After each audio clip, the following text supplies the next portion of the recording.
the tables again to neurology. We're lucky enough to have Dr. Lindsay Higdon with us today. She's from Philadelphia. She's been kind enough to talk with us at our last conference in DuPont.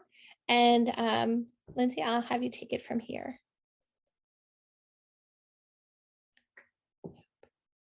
Thank you so much. I know, unfortunately, due to COVID and other things, we haven't been able to do an in-person summit in a while, but I'm glad we're now offering something virtual, which I think, for better or for worse, the pandemic has made it so virtual events are more feasible, so more people can participate. But thank you for inviting me back. I'm going to share my slides here. And Julia, can I get a thumbs up if you can see? Everything's great. We can hear you and we can see. Thank you so much. Perfect.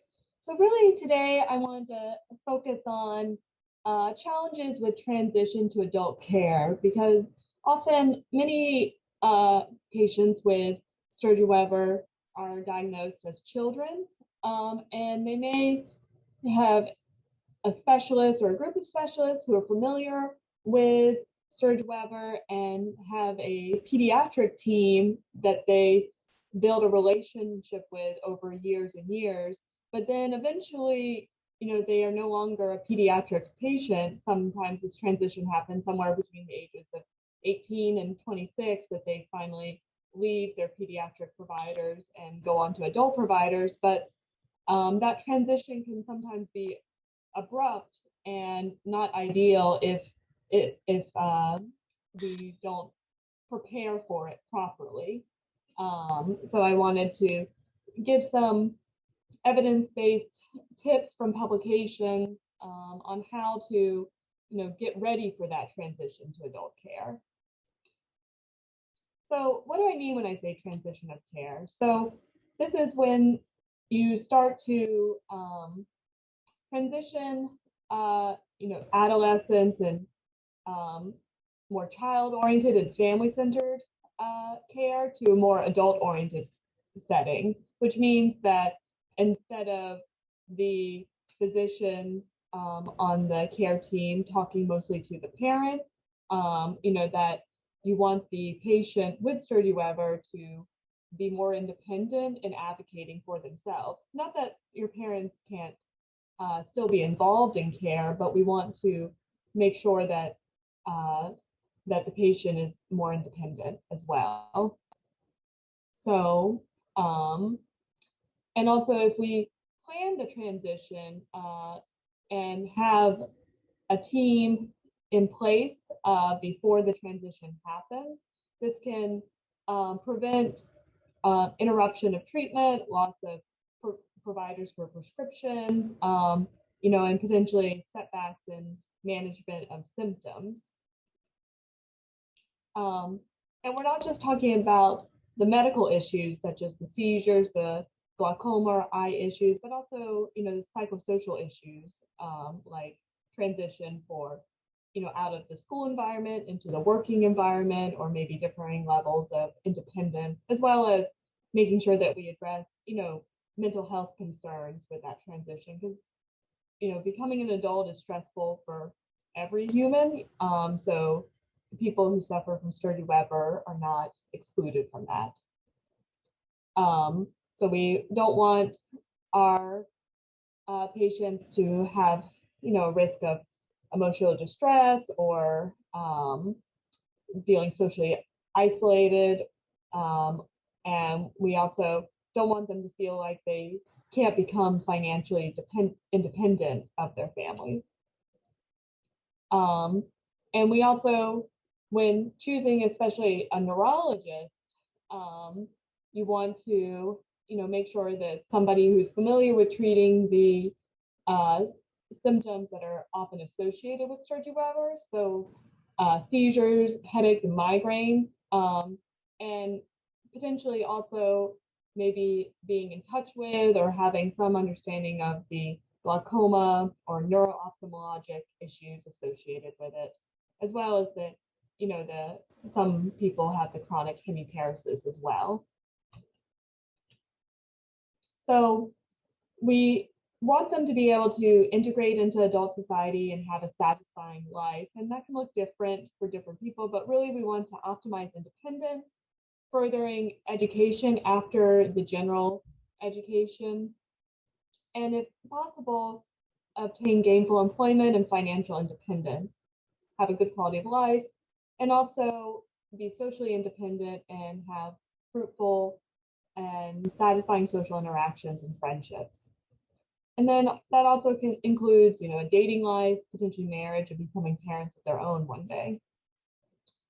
I think that also starting very young, it's good to make sure that our patients with Sturge Weber realize that there are people out there that are trying to share their experience of having Sturge Weber and trying to shine a positive light on it.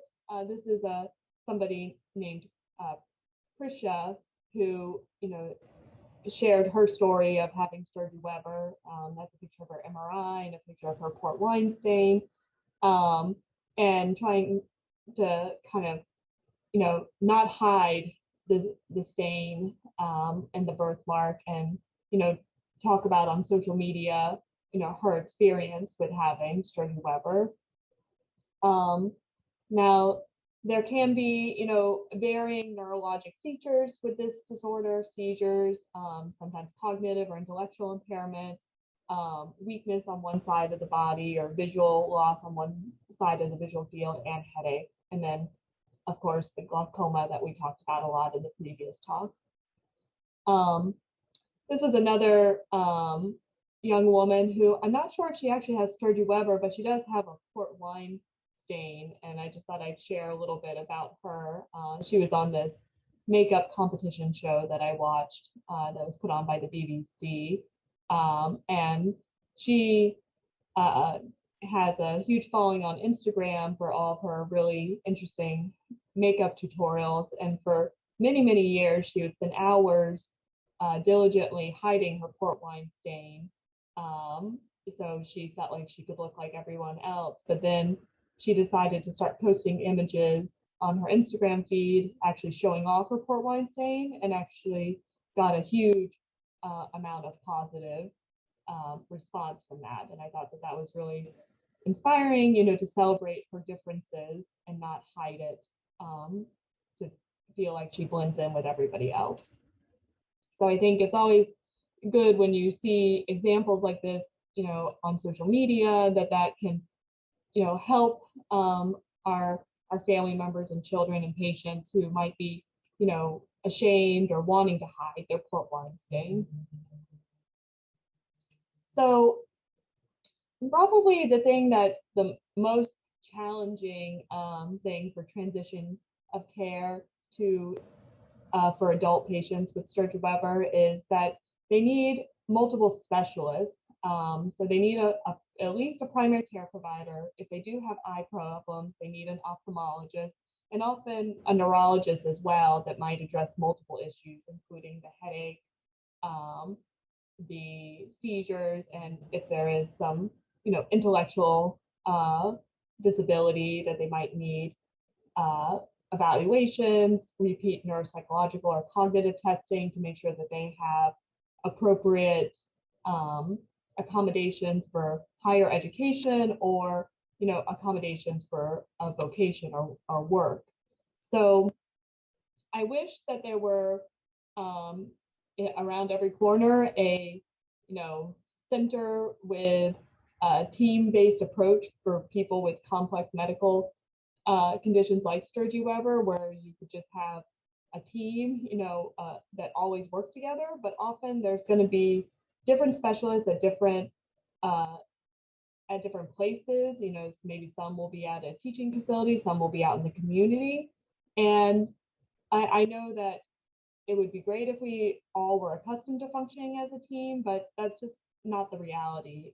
Sturge Weber is kind of rare, and some of the providers that you start seeing may not be that familiar with it, which is why coming to them with a good health summary will really help the transition, so they don't feel like they have to in a 1 hour appointment, try to understand, what had been happening for the last 18 years of this person's life. And the issues that we're dealing with are complex, and we don't want the transition to an adult provider to be disappointing, especially if you made a really good relationship with your pediatric providers. And also, it can be some major issues for the adolescents as they're becoming adults, that they're trying to gain independence, but they might have had families that are overprotective, and maybe they feel uncertain about being independent in their medical issues. Maybe the idea of leaving public school, going into college or getting employment can be overwhelming, and integrating, and also knowing how to get community support services. And it can also be challenging for parents, trying to let go as their children age and become more independent, and dealing with all the medical and non-medical issues without parental input. So, there can be some growing pains with this transition.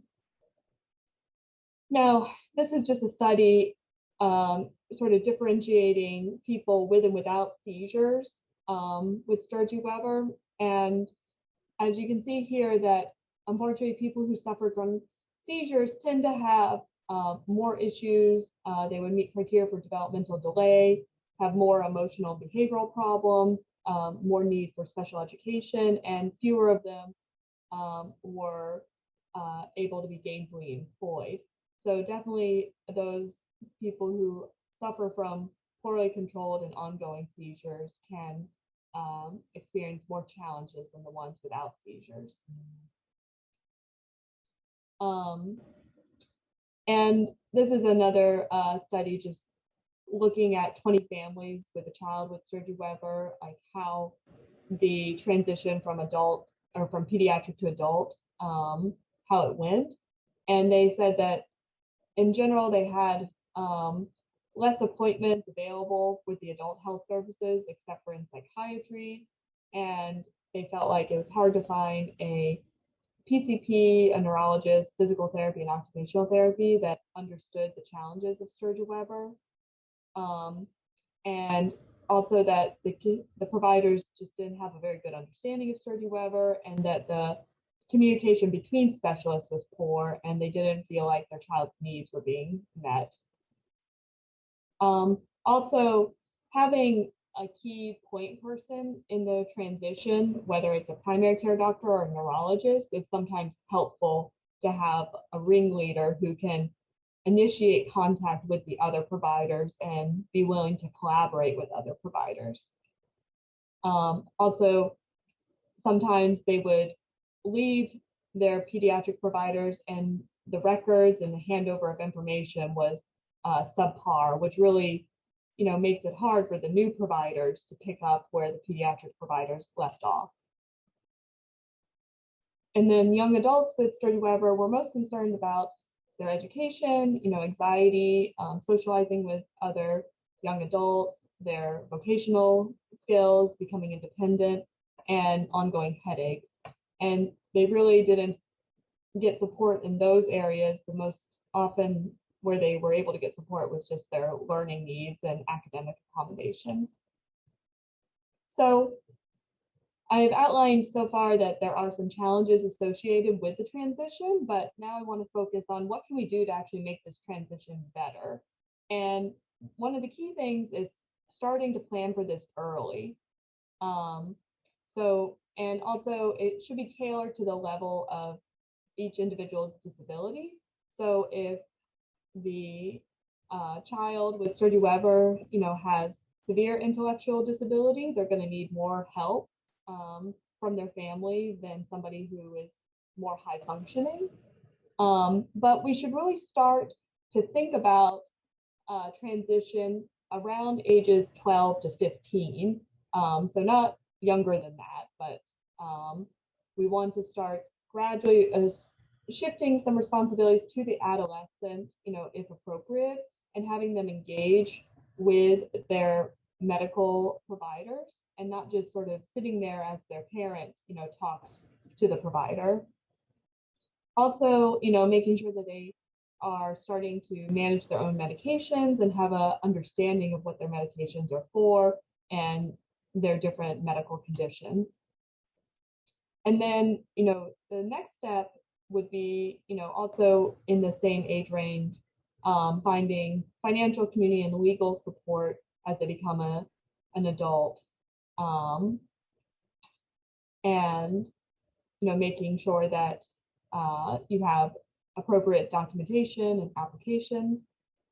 And then around 16 to 17, so right before they become an adult, there's actually a questionnaire to determine how ready they are to transition to an adult. And I'll show you in detail the questionnaire in the next slides. But you want to also, you don't want to just sort of toss them into the deep end of the pool. You want to make sure that you know if they're ready to take full reins of their medical care, or if there needs to be more parental help in that transition in the early years.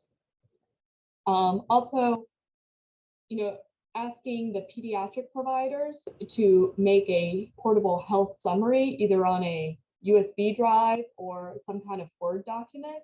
And what this is would be, for example, if I was seeing a new patient with Sturge-Weber, if I could have a, not like all their medical records for the past 10 years, like that takes forever to sort through and make a cohesive story, but just sort of bullet points of, this person has seizures, diagnosed with focal seizures. The seizures look like this. These are the meds that were tried in the past. Had bad reactions to levetiracetam, tried up to this dose, and, currently on oxcarbazepine at this dose, no issues with it. Just so that way the new adult provider doesn't try medications that have already been tried. And, there's no way that we can expect parents and the patients to keep a mental note of everything that they've been tried on over the years. So if they have a summary of their major issues and what the treatments have been, whether they've had surgeries or tried different medications for migraines or seizures and what the reactions were, then we can kind of, pick up where the pediatric provider left off. So the portable health summary would be really helpful. Now, the other thing that's good to do between, the early adolescent period all the way through transition is identifying risk factors that will impede the transition. So if there is, issues as far as depression or anxiety,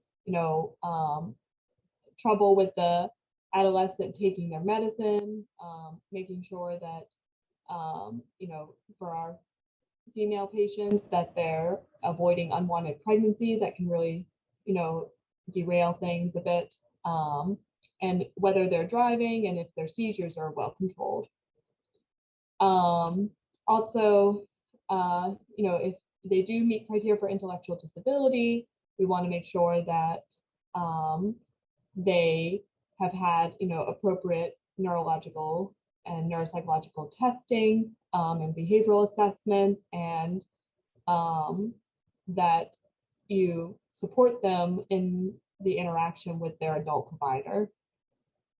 And then also, one other thing that is important to do before or at the time of transition is reevaluate some of their diagnoses. So I have had some pediatric patients who have come to me, not with Sturge-Weber, but just other pediatric issues where they had a diagnosis of seizures as a child, but then their symptoms have changed over time, and sometimes we need to do a reassessment to determine if everything they're having now are truly seizures, or if some of the seizures have become controlled with medicine, or they've outgrown some of their seizure types.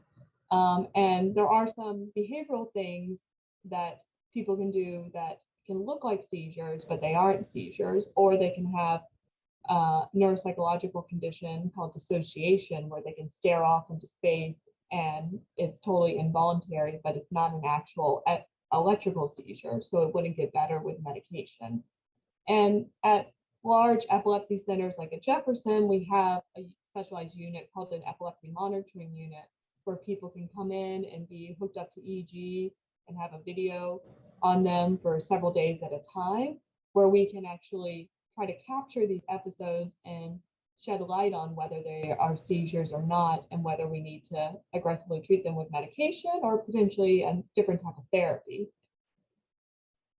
And then trying to see, if the young adult needs ongoing special therapy, like if they're on a special diet, or if they have like a special brain stimulator, like a vagal nerve stimulator or a deep brain stimulator. You want to make sure that the center you're going to has providers who are familiar with those therapies, and also if they need ongoing physical therapy and occupational therapy or psychiatric treatment, that you identify providers as well. All right, so, again, having that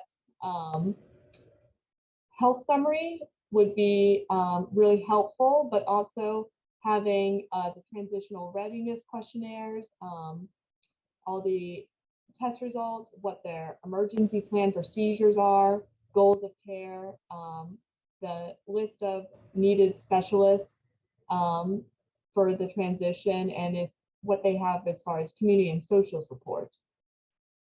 And then probably the last provider you want to transition away from is the primary care provider. So you might want to do a staggered transition. So maybe not get a new neurologist, new psychiatrist, new ophthalmologist, and a new PCP all at age 18, but maybe, stagger it, like transition to the neurologist, followed by the ophthalmologist, and then have the primary care provider be the last person that you graduate from, just so you can have some consistent person and not everybody be new on the care team.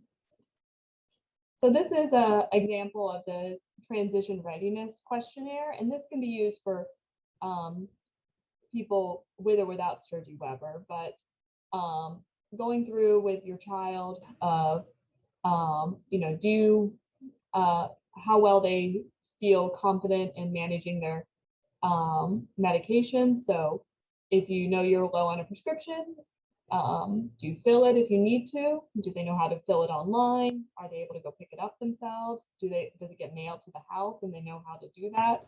And it goes everywhere from, I don't know how, I know, but I want to learn, no, but I'm learning to do this now, I've started doing this, and yes, I always do this. And then, do you know if you're having a bad reaction to your medications? Do you take medications correctly and on your own? Do you reorder them before they run out? And then if they know how to make appointments, and do they go and get their own labs and tests on their own? Do they arrange their own rides to medical appointments if they're not driving on their own, or they're using some kind of community transportation system? Do they understand how to apply for health insurance if they lose their current coverage? So a lot of them, by the time they become 26, cannot be on their parents' plans anymore, and we have to have a plan in place for that. And then managing of money, and then also just tracking their health issues. Do they have a list of their medical history, like that health summary, a list of their allergies, prior vaccinations, things like that? Do they keep a calendar of their appointments? Do they prepare a list of questions before each doctor visit? And are they getting financial help with school or work?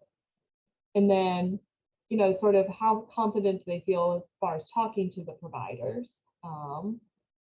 And, how much are they speaking for themselves versus deferring to their parents to talk to them? And then sort of just their daily activities. Are they making their own meals? Are they doing cleaning up in their room or after meals? Are they going to the grocery store or pharmacy on their own? So this kind of gives, an overall, how ready are they to kind of fly on their own with their adult providers. So now I'm going to just transition a little bit away from the discussion of transition of care from pediatric to adult and just talking a little bit about the special symptoms of Sturge Weber that are neurologic conditions. So in regards to seizures, that's probably the most common neurologic condition that people with Sturge Weber have, followed by migraines and headaches. So they can have focal, meaning that they are just seizures going off in a small focal part of the brain, and they might cause either twitching or numbness, tingling, or maybe staring episodes. But sometimes they can have full-blown tonic-clonic seizures, which we call generalized seizures. Seizures can put them at risk for falls and injuries, and about 1/3 of people with seizures do not respond completely to medication. And sometimes, our goals with controlling seizures might be different for different individuals. So ideally, I would love to be able, in all my patients, stop all seizures, but sometimes seizures can be so frequent that that's not possible. And sometimes we change our goal to stop all seizures that cause falls or injury or loss of awareness, which might impair their ability to work or live independently or drive. And then we want to minimize the undesirable occurrences that are associated with seizures.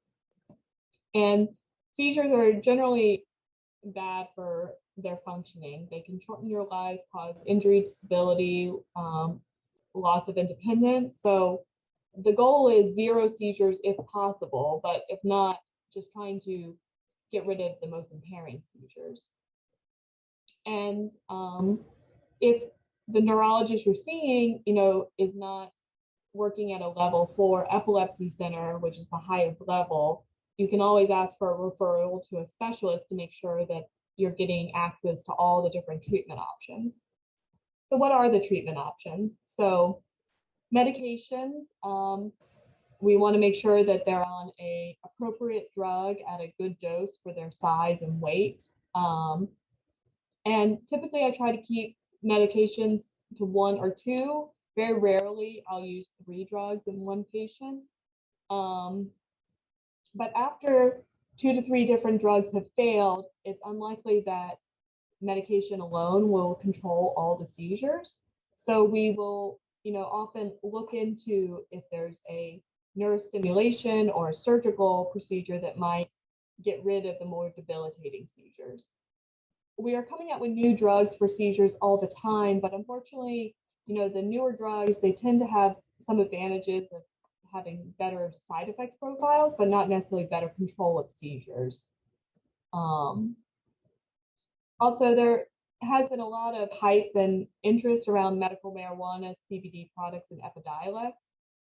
It hasn't been studied specifically in Sturge Weber, but it gets a lot of excited publicity, but not, it isn't, it can be a good add-on treatment for a lot of patients, but it doesn't really work miracles on its own. So Epidiolex is the FDA approved CBD oil for seizures, and I used it as an add-on with other medications, and it's kind of 50-50. Some people really like it. Sometimes it doesn't do anything for the seizures, but it might help with sleep or mood problems. But I think that all neurologists are open to the conversation about medical marijuana, CBD, and Epidiolex, but it hasn't been the godsend treatment that the media might make it sound like, unfortunately. But I do use it in a lot of my patients. So I was referring to surgery, so there can be either neurostimulation through the vagal nerve or deep brain stimulation, or responsive neurostimulation, where a stimulator is placed over the brain and actually detects seizures and will stimulate them as the device detects them. Some people can get a large resection of one hemisphere of the brain or a disconnection of the 2 hemispheres of the brain, and this is usually to help stop the big seizures that cause them to fall and hurt themselves. But you know, I think that even though this sounds like a very scary and intense surgery, it's sometimes better than allowing them to keep having seizures, which will cause more and more damage as they go on longer and longer. And I have numerous patients who've had either resection or the corpus callosotomy, the disconnection of the two sides of the brain, and they've had no long-term issues with the surgery, and it's sometimes really made a huge difference in the number of big seizures that they have. And then we talked a little bit about stimulation. Diet therapy for seizures is either typically modified Atkins or ketogenic diet, and many neurologists can refer you to a dietitian who can talk about these diets. It is pretty hard to maintain because it is so restrictive of carbohydrates, but it can be a add-on therapy that some people can do. So treatment of seizures is really important. Like I said, if they are having seizures that are difficult to control, you can send them to a specialized epilepsy center where you can learn about all the different treatments. And also at a level 4 epilepsy center, there's access to not only neurologists, but the neuropsychologists, neurosurgeons, psychiatrists, often specialized rehabilitation specialists, radiologists, and other members of the team. For example, at Jefferson, we're right across the street from Wills Eye Center, which is a great ophthalmologic hospital. And just quickly talking about migraine and Sturge-Weber, this is probably the next most common neurologic condition that we treat. And this is just a questionnaire of 104 adults with Sturge-Weber. 74 of them reported regular migraines. And migraines can, maybe don't get as much hype or worry as seizures do, but these can actually be even more debilitating than seizures, because if it's a chronic migraine that's happening more than 10 days a month, it can really affect quality of life. So, and migraines is something that we're actually very good at treating, either with preventative medication and in combination with abortive agents, something to take at the time of the migraine. And there are some concerns that some migraine medications might worsen, like the hemiparesis associated with Sturge-Weber, but this is very rare. And we have so many different options, either monthly injections now with CGRP inhibitors, daily pills, Botox therapy, nerve blocks. There's so many different things that we can offer now for migraine that it really can be treated well. And even if the neurologist who's your neurologist for your seizures, doesn't know about all the different treatments for headache, you can also collaborate with a headache center. So we have that at Jefferson as well. And you can have your neurologist for your seizures and your cognitive impairment, and then your other neurologist for your headache treatment. That's totally an option as well. So finishing up, the best way to transition from pediatric to adult care is planning ahead and not waiting to the last minute to kind of get all your ducks in a row, trying to ask your different pediatric providers to provide a summary of the major key points in care of what's been happened. And you can even talk about it almost like what we call in medicine a sign out. Like if I'm taking over care of a patient in the hospital from one team, they give me a summary of what that team has done so I can pick up where they left off. So asking for that early is totally reasonable. Using the questionnaire to see how ready the child is to sort of take the reins of their treatment. And this process is not meant to be done right when they turn 18. It's good to start early and prepare, from age 12 to 18 or 19. And then also plan for, what services that they'll continue to need as an adult. And I'll warn you that this can be frustrating and it can be a lot of work on the part of the parents and the patient to, get a new team established. And, adult doctors will never seem to know as much about Sturge Weber as the parents do because they've been living it as well as the patients. But, give them a chance to learn and try to give them as many tools to help you so they know, so they can learn as well. And hopefully, the transition to adult neurology and other care will not be too painful. And we want to make sure that both your child and parents can have a happy and satisfying life. And that's all I have for that. And I'm happy to take any questions. Dr. Higdon, thank you so much.